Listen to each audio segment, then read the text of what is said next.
वराड निघालं दावोसला. शिंदेचे 2-3 PA, OSD आणि उपमुख्यमंत्र्यांचे ओएसडीही दावोसला जाणार. आदित्य ठाकरेंची मुख्यमंत्र्यांच्या दावोस दौऱ्यावरही टीका. पोलिसांकडून उद्योजकांच्या घराखाली बॉम्ब ठेवले, त्यांनी आम्हाला सांगू नये. आदित्य ठाकरेंच्या टीकेला देणार उत्तर उदय सामंत यांचं वक्तव्य. तर यावेळचा दावोस दौरा कमी पैशात होणार, सामंतांचा दावा. आदित्य ठाकरेंनी मागे वळून पाहावं. उद्धव ठाकरेंनी मुख्यमंत्री असताना तुम्ही किती पार्ट्या केल्या? आम्हाला दावोस पार्टीचे व्हिडिओ बाहेर काढायला लावू नका. प्रसाद लाड यांचा आदित्य ठाकरेंना इशारा. सरकारनं सगळे सोयरे म्हणजे कोण हे स्पष्ट करावं. 20 तारखेच्या आत अधिवेशन बोलावून मार्ग काढावा.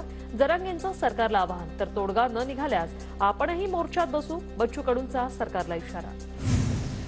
अंतरवाली सराटीत बच्चू कडू आणि जरांगेंमध्ये सगळे सोयरे शब्दाबाबत चर्चा. सरकारच्या शपथपत्रात जरांगेंनी बदल सुचवले. जरांगेंनी सुचवलेले बदल बच्चू कडू सरकारला देणार. जरांगेंच्या मागण्यांबाबत मुख्यमंत्र्यांसोबत चर्चा करणार. तोडगा न निघाल्यास 20 जानेवारीनंतर आंदोलनात सहभागी होणार. बच्चू कडूंचा इशारा.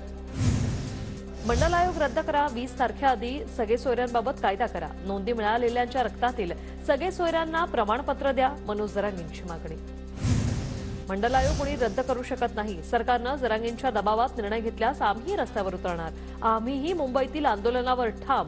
ओबीसी नेते बबनराव तायवाडेंचा इशारा. निवडणुकांपूर्वी सरकार मालदीव सोबत भांडत आहे. निवडणुका जिंकण्यासाठी सैन्य नसलेल्या मालदीव सोबत वाद करत आहे. संजय राऊतांचा केंद्र सरकारचा भाजपवर निशाणा. फडणवीसांनी 35 वर्षातील राम मंदिराचा इतिहास तपासावा. अयोध्येच्या प्रश्नावर पळून जाणाऱ्या पळपुट्यांनी आम्हाला शिकवणे. फडणवीसांच्या टीकेला संजय राऊतांचं प्रत्युत्तर.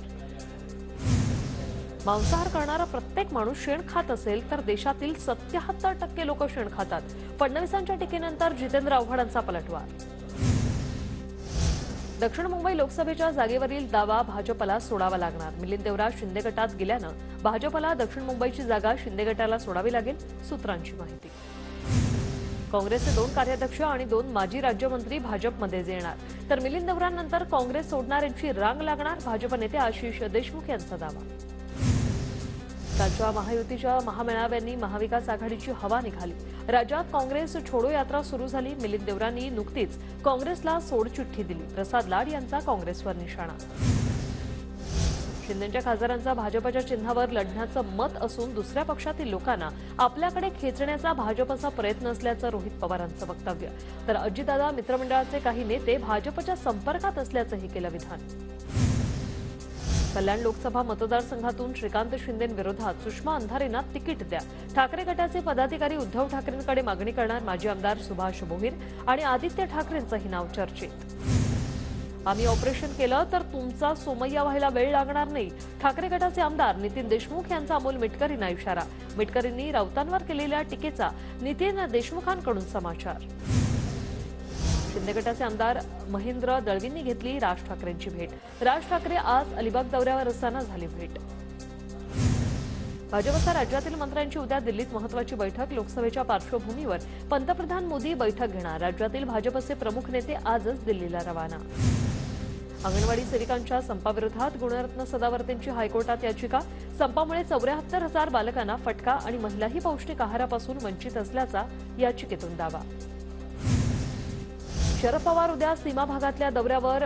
चिकोडी मतदारसंघातून उत्तम पाटलांना मैदानात उतरवण्याची शक्यता. निपाणी शरद पवार गटाचं शक्ती प्रदर्शन. नागपुरात रेशीमबागमधील स्मृती मंदिरात आरएसएस आणि भाजपची समन्वय बैठक. संघ मतदानाची टक्केवारी वाढवण्यासाठी प्रयत्न करणार. मनसे अध्यक्ष राज ठाकरेंनी घेतली महाराष्ट्र भूषण अप्पासाहेब धर्माधिकारींची भेट. रेवदंड्यात धर्माधिकारींच्या निवासानी जात राज ठाकरेंचा संवाद. मायावतीचा एकला चलो रेचा नारा. स्वबळावर लोकसभा निवडणूक लढण्याची बसपा प्रमुख मायावतींची घोषणा. इंडिया आघाडीत सहभागी होण्यास मायावतींचा नकार. दिवंगत राष्ट्रपती प्रणव मुखर्जींच्या कन्या शर्मिष्ठा मुखर्जींनी घेतली पंतप्रधान मोदींची भेट. शर्मिष्ठा मुखर्जींकडून प्रणव माय फादर अ डॉक्टर रिमेंबर्स पुस्तक मोदींना भेट.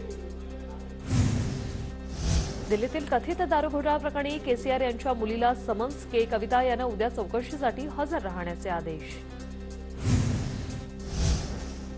पंतप्रधान नरेंद्र मोदींची रशियाचे राष्ट्राध्यक्ष व्लादिमीर पुतीन यांच्याशी चर्चा. 2 देशातील विविध मुद्दे आणि विकासाच्या मुद्द्यावर ही चर्चा. पंतप्रधान मोदींची ट्विटरद्वारे माहिती. मालदीवचे राष्ट्रपती मोहम्मद मुइजू यांना भारताचे परराष्ट्र मंत्री एस जयशंकर यांचं उत्तर. राजकारण असतं, त्यामुळे प्रत्येक देश भारताला पाठिंबा देईल याची शाश्वती नाही, जयशंकर यांचं वक्तव्य. भारताने 15 मार्चपर्यंत मालदीवमधून सैन्य हटवावं, अध्यक्ष मुइजू यांच्याकडून 2 महिन्यांची मुदत. मालदीवमध्ये 88 भारतीय लष्करी कर्मचारी असल्याची माहिती. नाशिकच्या इगतपुरीतील आदिवासी बांधवांशी पंतप्रधानांनी साधला संवाद. जन मन कार्यक्रमाअंतर्गत मोदींनी कानवई गावातील बांधवांशी संवाद साधला. 22 तारखेला राम मंदिरातील गर्भगृहात प्रभू रामांची पूजा पंतप्रधान मोदी आणि सरसंघचालक मोहन भागवत यांच्या हस्ते होणार. राम मंदिर ट्रस्टचे महासचिव चंपतराय यांची माहिती. 22 जानेवारीला प्रभू रामांच्या मूर्तीची प्राणप्रतिष्ठा 12:20 होणार आहे. तर महाराज गणेश शास्त्री द्रविड यांनी काढला पूजेचा मुहूर्त. 22 जानेवारीला हा अभिजित मुहूर्त असल्याची चंपतराय यांची माहिती. तर 20 आणि 21 तारखेला मंदिर बंद राहणार. 18 जानेवारीपासून प्रभू रामांची मूर्ती मंदिरात बसवली जाणार. 150 ते 200 किलो वजनाची असणार रामांची मूर्ती. चंपतराय यांची माहिती.